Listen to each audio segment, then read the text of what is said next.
Good evening, you are welcome to perfect children academy. नमस्कार, मैं Hakim Ali sir perfect children academy पे आपका हार्दिक स्वागत करता हूं। साथियों, ब्रीदिंग एंड रिस्पिरेशन के तहत हम लोगों ने पहले लेक्चर में बात किया था, कंडक्टिंग जोन की बात किया था हमने, जिसमें नॉस्ट्रिल से लेकर के और टर्मिनल ब्रोंकाई तक की बात किया था। और इसमें देखा था हमने कि किस तरह से हमारा कंडक्शन होता है ऑक्सीजन का या कार्बन डाइऑक्साइड का। आज का लेक्चर काफ़ी महत्वपूर्ण है।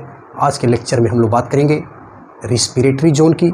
इसमें हम देखेंगे कि एल्वियुलर सैक, एल्वियुलर डक्ट और एल्विलाई क्या है और ये कैसे हमारे गैसियस एक्सचेंज में महत्वपूर्ण रोल प्ले करती है। साथ ही साथ आज हम यह भी जानेंगे कि हमारा एक्टिव रिस्पिरेशन और पैसिव रिस्पिरेशन क्या है, और हम यह भी जानेंगे कि मैकेनिज्म ऑफ ब्रीदिंग क्या है।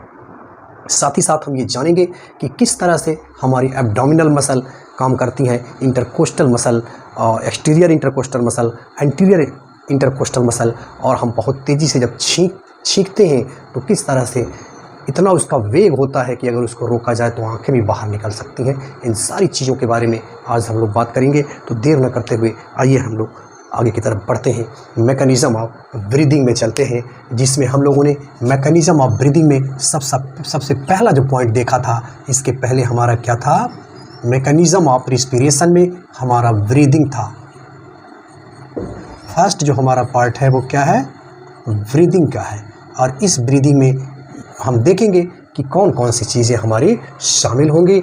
एक्सटीरियर इंटरकोस्टल मसल और इंटीरियर कोस्टल मसल, डायफ्राम, इन सारी चीज़ों के बारे में हम बात जानेंगे। लेकिन इससे पहले हम इस मैकेनिज़्म को समझने से पहले सबसे पहले आइए हम देखते हैं हमारा रिस्पिरेटरी जोन क्या है। रिस्पिरेटरी जोन का देखिए, यहाँ हमने एक चित्र लिया है। इसके पहले आपने देखा था कि जो हमारा ये एल्वियुलर डक्ट रही, इस एल्वियुलर डक्ट से हमारा ये एल्वियुलर सैक आकर के जुड़ा हुआ था, और इसी एल्वियुलर सैक में ये एल्विलाई थी।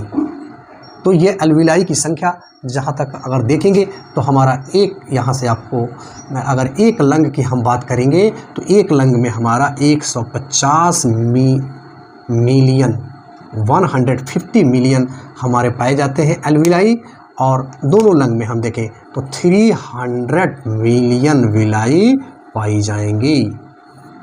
तो इससे अंदाज़ा लगाया जा सकता है कि ये कितना महत्वपूर्ण है। और अगर जहाँ तक हम इसका क्षेत्रफल देखेंगे तो 80 टू लेकर के 100 मीटर स्क्वायर के होगा।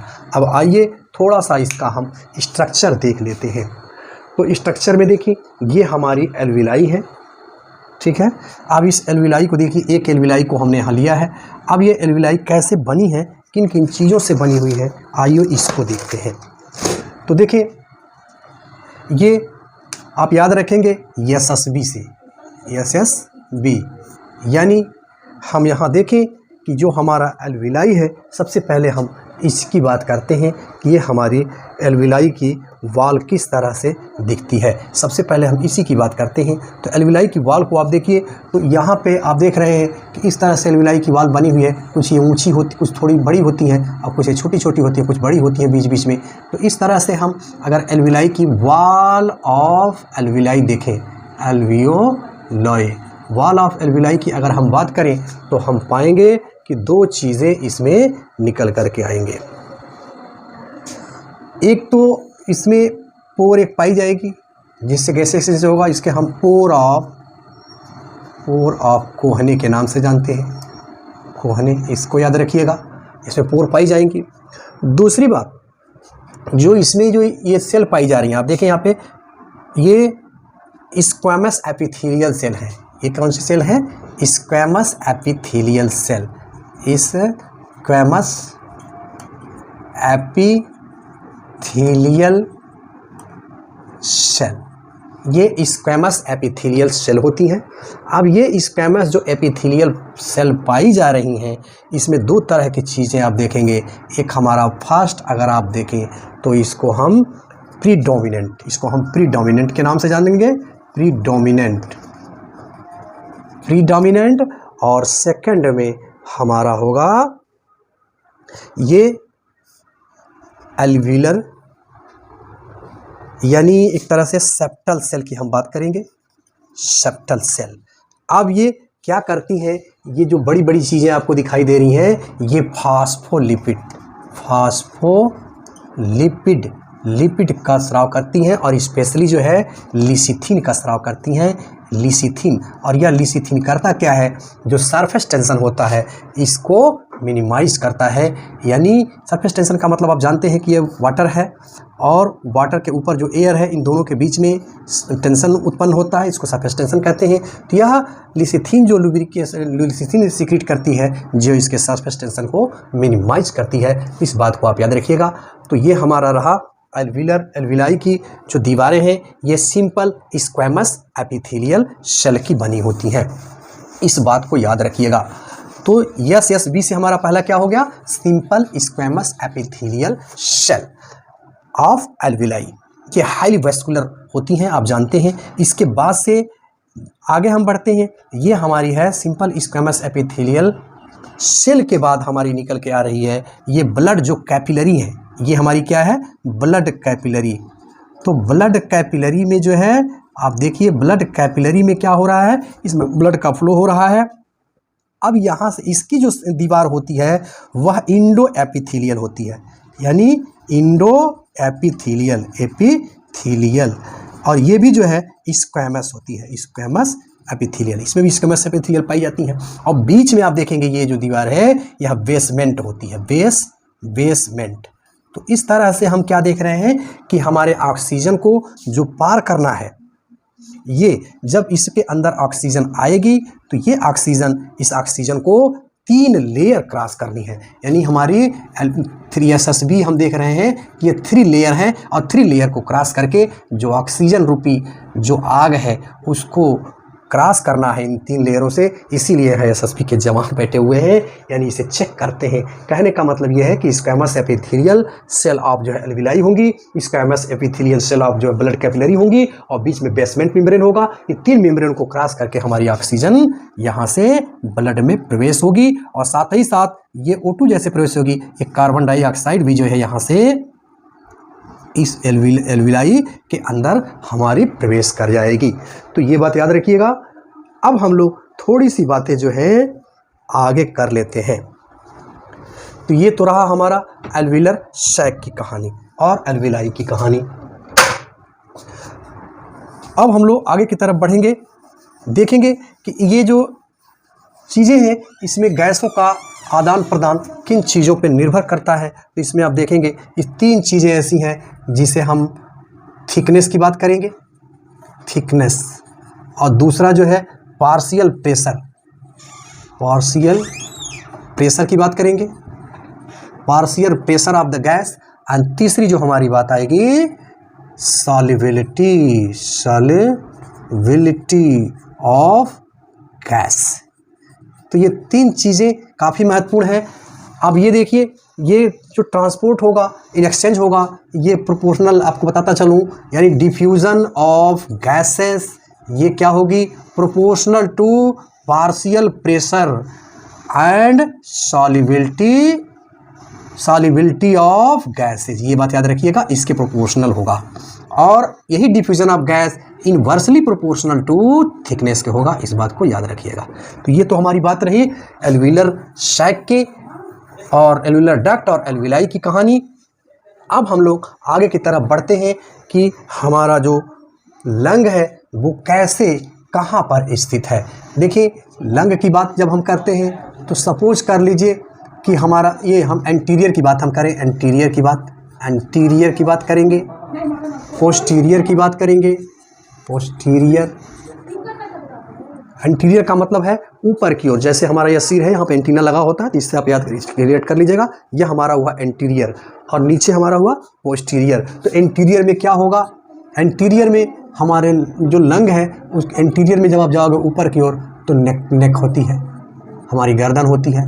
पोस्टीरियर में मतलब नीचे साइड में आप जाओगे, जैसे आप ध्यान दीजिए, ये हमारा एल्विलर डक्ट है और आप जानते हो कि प्राइमरी ब्रोंकाई में जब टूट जाती है तो यहाँ से हमारे क्या है, ये फेफड़े लग जाते हैं, ठीक है, और ये हमारे फेफड़े लग गए और यहाँ पे हमारा क्या होता है, डायफ्राम होता है। और ये क्या होता है, ये क्लोजली हमारा ये पैक होता है, क्लोजली पैक होता है। तो ये और ये मान लीजिए रिब्स लगी हैं, तो ये हम देख रहे हैं कि एंटीरियर साइड पे जब हम जाएंगे तो हमारी नेक सेल होंगी, पोस्टीरियर साइड पे जाएंगे तो हमारा क्या होगा, डायाफ्राम होगा। इस बात को याद रखिएगा। पोस्टीरियर पे एंटीरियर हमारा नेक रीजन हो गया, पोस्टीरियर हमारा डायफ्राम हो गया। अब हम लोग बात करते हैं वेंट्रल साइड की तरफ। वेंट्रल में आप देखेंगे तो ये हमारा है स्टर्नम। वेंट्रल, वेंट्रल क्या होगा, स्टर्नम होगा, स्टर्नम वेंट्रल साइड पे। और डार्सल क्या होगा, डार्सल सतह पे आप देखेंगे पीछे की तरफ हमारी क्या है, वर्टिब्री है, वर्टिब्रल कॉलम, वर्टिब्रल कॉलम ये पीछे की साइड में हो गया। अच्छा, लैटरल साइड में देखिए, लैटरल साइड में क्या होगा, हमारी रिब्स होंगी। तो इस तरह से हम देखते हैं कि ऊपर हमारी नेक सेल है, नेक के ये चीज़ें हैं, नेक रीजन है, नीचे हमारा डायफ्राम है, और जो लैटरल साइड में है ये हमारे डॉर्सल से ये जुड़ करके पसलियाँ जो रिब्स हैं वे ऐसे लैटरल करके आती हैं और फिर हमारा वेंट्रल साइड में स्टर्नम से जुड़ जाती हैं, यानी डार्सो लैटरल वेंट्रल, डार्सो लैटरल वेंटर, डार्सो यानी हम डार्सो लैटरल वेंट्रल की अगर कहानी कहेंगे तो ये हमारे रिब्स क्या होते हैं, जुड़ जाते हैं, और इसके वजह से ये हमारी थोरैसिक कैविटी बनती है। थोरैसिक कैविटी या थोरैसिक चैम्बर का निर्माण होता है, इस बात को आप याद रखिएगा। तो हमारा ये क्लोजली पैक होता है, यानी एयर टाइट होता है हमारा लंग जो है। इस तरह से हम देख रहे हैं कि रिब्स के बीच में, स्टर्नम के बीच में जो, और फिर जो हमारी वर्टिब्री के बीच में और डायफ्राम स्वी के बीच में क्लोजली बिल्कुल एक तरह से हमारा ये लंग क्या है, पैक रहता है। अब हम लोग आगे की तरफ बढ़ते हैं, देखते हैं कि ये तो कहानी रही हमारे लंग के कि थोरैसिक चैम्बर में ये कैसे बिल्कुल अच्छी तरह से पैक है और किस दिशा में क्या है। अब हम लोग आगे की तरफ बढ़ेंगे और देखेंगे कि हमारा मैकेनिज्म ऑफ ब्रीदिंग क्या है। आइए देखते हैं mechanism of breathing. Mechanism of breathing में क्या होता है, इसमें कौन कौन सी चीज़ें हमारी रोल प्ले करती हैं, आइए ज़रा उसको देखते हैं। तो देखिए मैकेनिज्म ऑफ ब्रीदिंग में मुख्य रूप से जो चीज़ें इसमें भाग लेंगी, सबसे पहला हम देखेंगे कि इसमें हमारी आएगी क्या, रिब्स आएगी। चलो भाई, ये हमारी रिब्स है। और दूसरा जो है हमारा नॉर्मल जो ब्रीदिंग होगा, पहली तो रिब्स इसमें आएंगी और दूसरी जो है फेरिक मसल, या इसी को हम रेडियल मसल ऑफ डायफ्राम, यानी हमारे रिब्स का इसमें काम है और रेडियल मसल ऑफ डायफ्राम का काम है। ये नॉर्मल ब्रीदिंग की कहानी है। अब हम अगर फोर्सफुल ब्रीदिंग करते हैं, यानी फोर्सफुल ब्रीदिंग में जब जाएंगे तो उसमें क्या होगा, ये हमारा ये मुख्य रूप से एब्डोमेन, इसमें अब हमारा डायफ्राम तो रोल प्ले करेगा ही, डायफ्राम होगा, और क्या होगा, हमारी एब्डोमिनल मसल भी यहाँ काम करेंगे। तो हम लोग देखेंगे अभी कि ये नॉर्मल ब्रीदिंग में क्या होता है और फोर्सफुल ब्रीदिंग में क्या होता है। ये हमारी है फोर्सफुल ब्रीदिंग की बात हम करेंगे। और अब सबसे पहले हम देखते हैं कि ये रिब्स हमारी जो है, ये जो पसलियां हैं, हम लोग जानते हैं कि ये पसली हमारी 12 जोड़ी होती है। तो इसमें पसलियों के बीच में दो तरह की चीज़ें हमको देखने को मिलेंगी। पहला हमारा जो रिब्स होगा, ये रिब्स के अंदर 12 पेयर जो हमारी रिब्स होंगी, इन रिब्स में हमारी जो है इंटरकोस्टल मसल पाई जाएंगी। इसमें हमारा एक्सटीरियर इंटरकोस्टल मसल पाई जाएगी। यह भी आप जानते हैं कि 11 होगी, और इंटीरियर इंटरकोस्टल मसल यह भी हमारी पाई जाएगी, यह भी 11 होगी। तो इस तरह से एक्सटीरियर इंटरकोस्टल मसल और एंटीरियर इंटरकोस्टल मसल ये पाई जाएंगी। अब इसको हम लोग देखते हैं कि ये कैसे जो है इन मसल का काम क्या है और कैसे हमारी ब्रीदिंग की प्रक्रिया संपन्न होती है। तो हमने देखा कि हमारा थोरेसिक कैविटी काफ़ी एयरली टाइट है और इसमें इन सभी चीज़ों का रोल है। अब हम लोग देखते हैं कि ये ब्रीदिंग का मैकेनिज्म कैसे संपन्न होगा।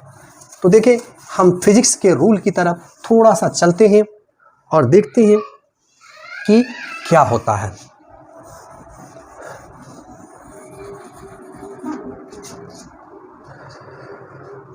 अब हम लोग चलते हैं mechanism of breathing, breathing mechanism, breathing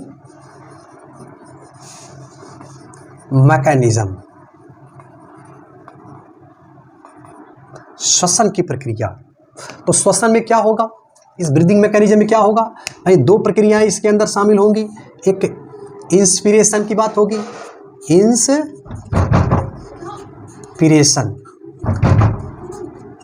inspiration होगा, और दूसरा हमारा एक्सपीरेशन, एक्सपीरेशन या एक्सहेलेशन, या इसी को हम कहेंगे एक्सहेलेशन, एक्सहेलेशन होगा, और इसमें इसी को हम कहेंगे इनहेलेशन।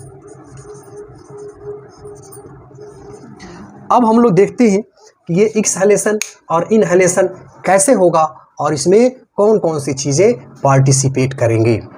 तो देखिए, इसको शॉर्टकट में याद करने के लिए हम याद कर सकते हैं डी फोर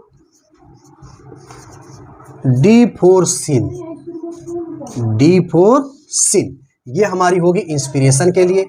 डी फोर सिन का मतलब ये है कि हमारा जो डी से होगा ये diaphragm, D equal to diaphragm, diaphragm हमारा क्या करेगा भाई, फ्लैट हो जाएगा, या फिर इक्वल टू फ्लैट। डायफ्राम हमारा क्या करेगा, जब हम सांस को अंदर की तरफ लेंगे तो हमारा डायफ्राम क्या होगा, फ्लैट हो जाएगा। और सांस लेने की प्रक्रिया में एक चीज़ और यहीं पे हम लोग देख लेते हैं कि जो हमारा ब्रीदिंग होगा, ये ब्रीदिंग की जो प्रक्रिया होगी यह दो पार्ट में होगी।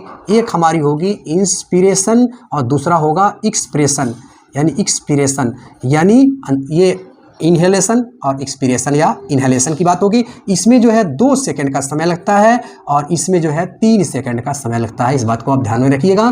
तो 2 और 3 मिला करके ये हो जाएगा हमारा 5 सेकंड। इसी 5 सेकंड में इनहेलेशन और एक्सपीरेशन दोनों की प्रक्रिया संपन्न होनी है। इस तरह से नॉर्मल जो ब्रीदिंग होगी हमारी, यानी 12-5-60, यानी 12 से लेकर के मैक्सिमम 14 या 15 बार जो है पर मिनट के हिसाब से हमारी ब्रीदिंग होती है। यानी नॉर्मल जो हमारी ब्रीदिंग की रेंज है 12 से 14 या 15 बार जो है पर मिनट के हिसाब से होती है। तो ये बात आप याद रखिएगा। ब्रीदिंग में 2 से हम देख रहे हैं कि इंस्पिरेशन में कम समय लग रहा है और एक्सपीरेशन में ज़्यादा समय लगता है। तो ये इस बात को ध्यान रखेंगे। और ये भी हम देखेंगे कि ये हमारा जो इंस्पिरेशन है, यानी हम जब सांस को खींच रहे हैं तो यह एक्टिव प्रोसेस है, इसमें मसल का काम है। अभी इस मसल को हम लोग देखते हैं, मसल कॉन्ट्रैक्ट करेंगे तो एनर्जी आप कंज्यूम करना पड़ेगा। तो ये हमारा इंस्पिरेशन जो है एक्टिव प्रोसेस है और ये एक्सपीरेशन पैसिव प्रोसेस है। अब हम लोग देखते हैं कि ये इंस्पिरेशन में यानी इनहेलेशन में क्या होता है। एक शॉर्टकट बात हमने यहाँ लिखा है कि डी फोर सिन, इसे आप याद रखेंगे। डी फोर सिन, डी का मतलब डायफ्राम और एफ का मतलब फ्लैट। इसमें क्या होगा, जब हम ऑक्सीजन को इनहेल करेंगे तो हमारा डायफ्राम क्या होगा, फ्लैट हो जाएगा। अभी हम लोग देखते हैं इसको कैसे हमारा डायफ्राम फ्लैट हो जाएगा। और देखिए रिब की कहानी हम चलते हैं। R is equal to rib. Rib में हमारे क्या होगा भाई, रिब्स में क्या होगा, ये रिब्स हमारी क्या होंगी, आउटवर्ड जाएंगी, आउटवर्ड जाएंगी। और क्या होगा, अपवर्ड जाएंगी, अपवर्ड। एंड या फिजिकल टू फॉरवर्ड। ये घटनाएं होंगी और इनका मतलब इंस्पिरेशन और सी का मतलब हमने यूज किया है कॉन्ट्रैक्शन। कॉन्ट्रैक्शन होगा और आई एन से हमने यूज किया है इंस्पिरेशन। इंस्पिरेशन की बात किया है। और इसमें क्या होगा, एक्सटीरियर इंटरकोस्टल मसल। तो एक्सटीरियर इंटरकोस्टल मसल, इसमें होता क्या है, जब हम सांस ऐसे खींचते हैं तो आप सांस खींचिए तो देखिए क्या हो रहा है। सांस जैसे ही हम खींचते हैं तो हमारा ये वेंट्रल सरफेस का यानी स्टर्नम फूलता है। तो इससे क्या हो रहा है कि ऐसे इस तरह से यानी वेंट्रल डार्सो वेंट्रली जो है हमारा आयतन बढ़ रहा है, ठीक है ना। और तो अप की और ये अप हो रहा है। और क्या हो रहा है, ये जो डायफ्राम है हमारा जो इंटरकोस्टल मसल है, अभी हम लोग देखते हैं इसमें चित्र के माध्यम से, वो क्या होंगी ऐसे फैलती हैं, तो वहाँ भी वॉल्यूम बढ़ रहा है। और जो हमारा डायफ्राम है वो डोम शेप जो है वो फ्लैट हो जाता है, तो वहाँ भी आयतन बढ़ जाता है। तो इस तरह से हमारा आयतन बढ़ रहा है, यानी वॉल्यूम ऑफ लंग इंक्रीज कर रहा है। और जब इंक्रीज करता है तो एक बात आपको याद होगा कि जो फिजिक्स का रूल है थोड़ा सा उसे आप ध्यान में रखिए कि higher pressure to the lower pressure. ये आप पहली बात आप जानते हैं कि कोई भी चीज़ जो है हायर प्रेशर से लोअर प्रेशर की ओर जाती है, ये फिजिक्स का रूल है। और दूसरी बात क्या होता है फिजिक्स में, हम ये देखते हैं कि जो प्रेशर होता है वो इनवर्सली प्रोपोर्शनल टू वॉल्यूम, यानी अगर वॉल्यूम आयतन बढ़ जाए, आयतन बढ़ेगा तो हमारा प्रेशर क्या होगा, घट जाएगा। जनरली आप देखते हैं कि अगर 1 लीटर पानी एक बॉटल में ले लीजिए तो उस पे उस बॉटल की दीवारों पे ज़्यादा प्रेशर क्रिएट होगा, लेकिन वही 1 लीटर पानी एक बड़े ड्रम में रख दीजिए तो उस वाटर का प्रेशर उसकी दीवारों पे कम पड़ेगा। क्यों? क्योंकि आयतन बढ़ गया, क्षेत्रफल बढ़ गया, आयतन बढ़ गया तो प्रेशर कम हो गया। तो यही बात आपको ध्यान में रखनी है कि high pressure to the lower pressure, और प्रेशर जो है inversely proportional to the volume होता है, यानी वॉल्यूम अगर आयतन बढ़ेगा तो प्रेशर हमारा घटेगा, अगर आयतन घटेगा तो प्रेशर हमारा बढ़ेगा। तो इस बात को आप ध्यान में रखिएगा। तो डायफ्राम हमारा क्या कर रहा है, यानी हम जब इंस्पिरेशन कर रहे हैं तो ये हमारा एक्टिव प्रोसेस है, और इस एक्टिव प्रोसेस में हो क्या रहा है, हम ये देख रहे हैं कि डायफ्राम हमारा फ्लैट हो जा रहा है, जो हमारी रिब्स हैं वो आउटवर्ड जा रही हैं, अपवर्ड जा रही हैं और फॉरवर्ड जा रही हैं, और जो एक्सटर्नल इंटरकोस्टल मसल है उनमें कंस्ट्रक्शन हो रहा है, यानी खिंचाव उत्पन्न हो रहा है, और इस खिंचाव के कारण यानी हमारे लंग का वॉल्यूम काफ़ी बढ़ जाता है। जब लंग का वॉल्यूम बढ़ जाएगा यानी आयतन लंग का बढ़ जाता है तो उस स्थिति में जो लंग के अंदर जो प्रेशर है एयर का वो एटमॉस्फेयर। अब आइए हम देखते हैं इस ब्रीदिंग मैकेनिज्म में इंस्पिरेशन को चित्र के माध्यम से देखते हैं।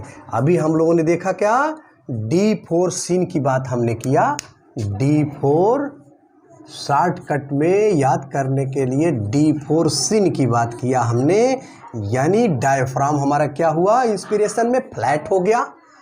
रिब्स की कहानी जो हमने बताई क्या हुआ, फॉरवर्ड हो गया, आउटवर्ड हो गया, अपवर्ड हो गया, और इंस्पिरेशन से हमने क्या बताया, आयन से इंस्पिरेशन हुआ, और इंटरकोस्टल मसल जो एक्सटीरियर इंटरकोस्टल मसल थी उनमें कंस्ट्रक्शन हुआ यानी खिंचाव उत्पन्न हुआ। इस तरह से हमने देखा कि इंस्पिरेशन की प्रक्रिया में हमारा क्या हो रहा है, स्टर्नम, जैसे हम सांस ले रहे हैं तो हम देख रहे हैं कि हमारा स्टर्नम फूल रहा है, और तो एक तरह से क्या हो रहा है, यानी डार्सो वेंट्रली हमारा लंग का वॉल्यूम बढ़ रहा है, और एंटीरियर पोस्टीरियरली डायफ्राम के वजह से जो है हमारा लंग का वॉल्यूम बढ़ रहा है, ये चीज़ हम देख रहे हैं। तो ये रहा हमारा डायफ्राम और रिब्स की कहानी। अब इसको हम लोग थोड़ा सा चित्र के माध्यम से भी समझने की कोशिश करते हैं। सपोज कर लीजिए ये हमारा स्टर्नम है आगे की तरफ, ठीक है, ये हमारा हो गया स्टर्नम, और इस स्टर्नम से हमारी रिब्स लग गई, ये हमारा है डायफ्राम। ध्यान से देखिए, यहाँ पे हम कुछ रिब्स ले रहे हैं,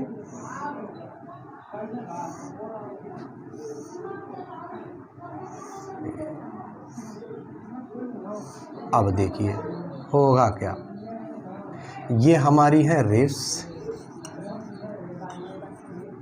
ये हमारा है स्टर्नम, और ये क्या है, डायफ्राम।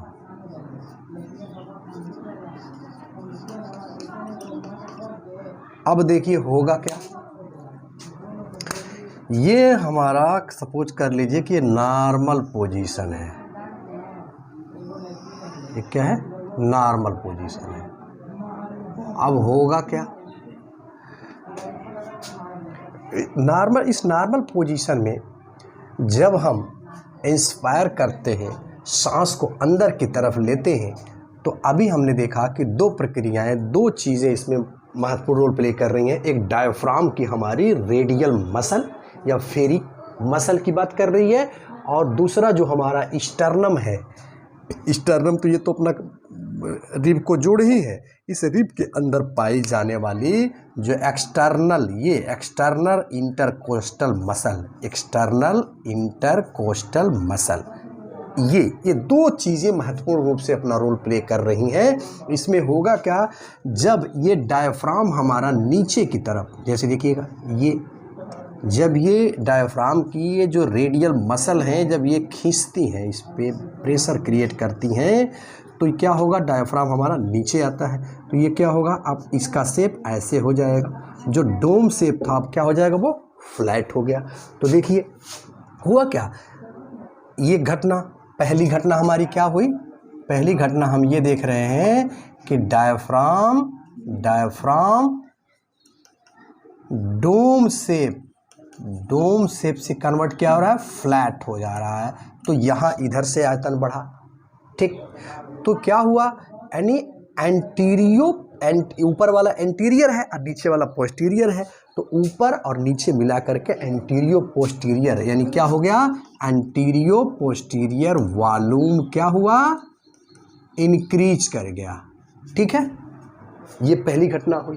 अब देखिए दूसरी बात, जब ये एक्सटीरियर इंटरकोस्टल मसल जो रिब की हैं, ये जब इनमें खिंचाव उत्पन्न होगा तो क्या होगा, अब ये जो हमारा ये शेप है, सपोज कर लीजिए कि ये अब यहाँ से यहाँ इधर थोड़ी सी बढ़ गई, ठीक है, अब ये शेप हो गई, ध्यान दीजिए, अब ये शेप हो गई, तो यहाँ बढ़ गया, यानी क्या हो रहा है, हमारा इंटीरियर पोस्टीरियर तो बढ़ा ही बढ़ा, और हमारा जो लंग, जो हमारा रिब्स है, जो पीछे की तरफ डार्सली जो है वर्टिब्रल कॉलम से जुड़ा हुआ है, और वेंट्रली यहाँ हमारा स्टर्नम से जुड़ा हुआ है, अब इसमें खिंचाव उत्पन्न होगा, तो डार्सो लैटरली वेंट्रली ये प्रेशर भी हमारा क्या होगा, ये मतलब आयतन इसका बढ़ जाता है, यानी अब यहाँ से, अब देखिए यहाँ तक पहुँच गया, इतना बढ़ गया कि नहीं बढ़ गया, देखिए यहाँ पे, और इधर से इतना बढ़ गया। तो इससे क्या होता है, अब जब इसका वॉल्यूम बढ़ जाता है, यानी हमारे फेफड़े का पल्मोनरी वॉल्यूम जब इंक्रीज कर जाता है, तो इसका अंदर का जो प्रेशर है वो डिक्रीज कर जाता है, कम हो जाता है, और जैसे ही प्रेशर कम होता है तो आपने देखा कि एटमॉस्फेयर में प्रेशर ज़्यादा होता है, और एटमॉस्फेरिक प्रेशर के वजह से हवा जो है, यानी ऑक्सीजन हमारे लंग के अंदर प्रवेश कर जाती है। तो ये कहानी रही इंस्पिरेशन की, मैकेनिज्म ऑफ इंस्पिरेशन। अब हम समझते हैं इन एक्सपीरेशन की, एक्सपीरेशन या इनहेलेशन,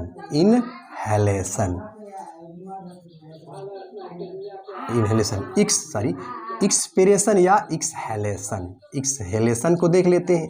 तो देखिए इंस्पिरेशन में हमने क्या देखा था कि मुख्य रूप से हमारे डायफ्राम डोम शेप से फ्लैट में बदला, पहली घटना हुई, जिससे एंटीरियो पोस्टीरियर हमारा आयतन बढ़ गया, और दूसरी घटना हमने देखा कि एक्सटीरियर इंटरकोस्टल मसल जब हमारी संकुचित हुई हैं, उनमें कॉन्ट्रैक्शन हुआ है, तो डार्सो लेटरली वेंट्रली हमारा आयतन इंक्रीज कर गया है।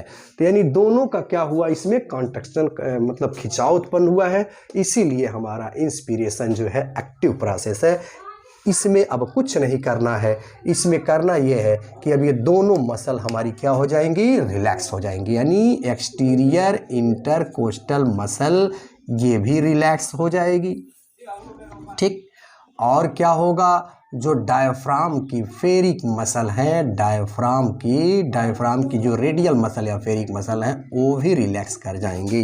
तो अब आप सोचिए क्या होगा जब ये रिलैक्स करेंगी। अभी तक तो हमारा ये शेप अब क्या होगा, ये पुनः जो है जो फ्लैट से क्या हुआ, ये डोम शेप हो जाएगा।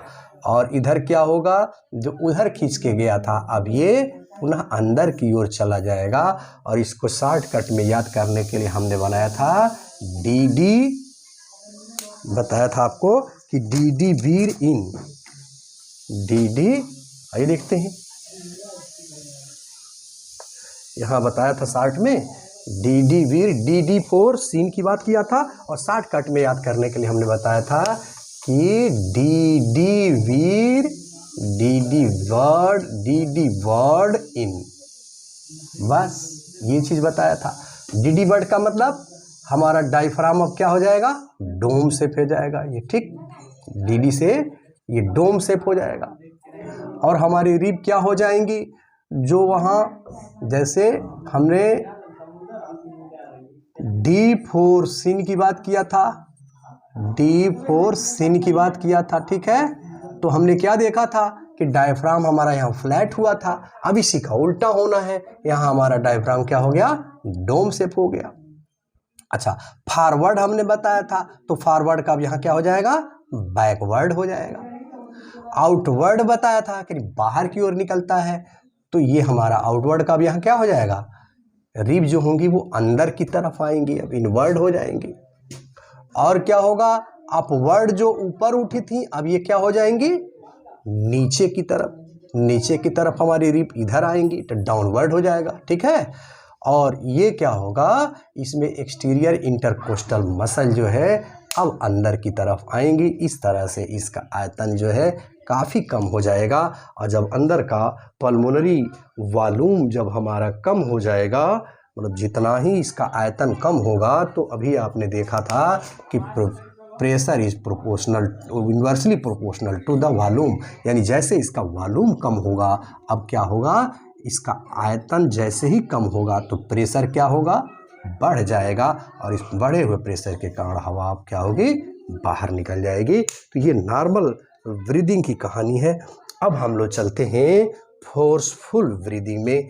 तो नॉर्मल ब्रीदिंग में हमने क्या देखा, एक्सपीरेशन में हमने ये देखा कि जो नॉर्मल ब्रीदिंग में इंस्पिरेशन में डायफ्राम हमारा डोम शेप था, इसमें क्या हो गया, डायफ्राम डोम शेप से फ्लैट से फ्लैप में बदला था, फ्लैट में हो गया था इंस्पिरेशन में। यहाँ क्या होगा, इस फ्लैट से डोम शेप में कन्वर्ट हो जाएगा। और वहाँ हमने देखा था कि इंस्पिरेशन में एक्सटीरियर इंटरकोस्टल मसल जो है जब सिकुड़ गई थी तो क्या हुआ था, सिकुड़ने के वजह कंस्ट्रक्शन में हुआ था, तो हमारा उसके फैलाव उत्पन्न हुआ था, वहाँ लंग की जो वॉल्यूम है बढ़ गई थी। अब इसका क्या हो रहा है, यहाँ पे एक्सटीरियर इंटरकोस्टल मसल जब श्रिंक कर रही हैं तो अब हमारा आयतन घट रहा है।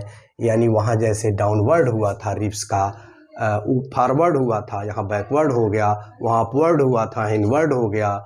और हम देख रहे हैं अपवर्ड का डाउनवर्ड हो गया, आउटवर्ड का इनवर्ड हो गया। और इस तरह से हमारा आयतन काफ़ी घट जाता है, आयतन घट जाता है, प्रेशर बढ़ जाता है, जिसके वजह से लंग के अंदर की हवा बाहर की तरफ निकल जाती है। तो ये कहानी हमने इंस्पिरेशन और एक्सपीरेशन में देखा। अब हम चलते हैं सीधे फोर्सफुल एक्सपीरेशन में। और हमने क्या देखा कि इंस्पिरेशन हमारा एक्टिव प्रोसेस है और एक्सपीरेशन हमारा क्या है, पैसिव प्रोसेस है। अब हम लोग थोड़ा सा देखते हैं कि फोर्सफुल एक्सपीरेशन में क्या होगा। फोर्सफुल एक्सपीरेशन मतलब जबरदस्ती सांस को बाहर निकालना। ये जो इसमें कौन कौन सी मसल हमारी काम आएंगी उसको देखते हैं।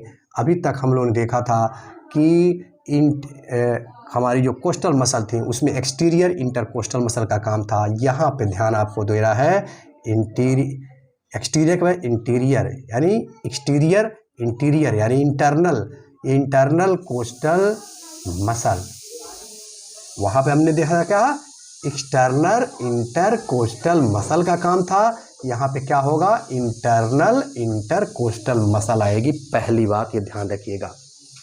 दूसरा हमने वहाँ देखा था कि डायफ्राम हमारा काम किया था लेकिन यहाँ फोर्सफुल एक्सपीरेशन में डायफ्राम का ना काम हो करके यहाँ हमारा होगा एब्डोमेन, एब्डोमेन मसल का काम होगा।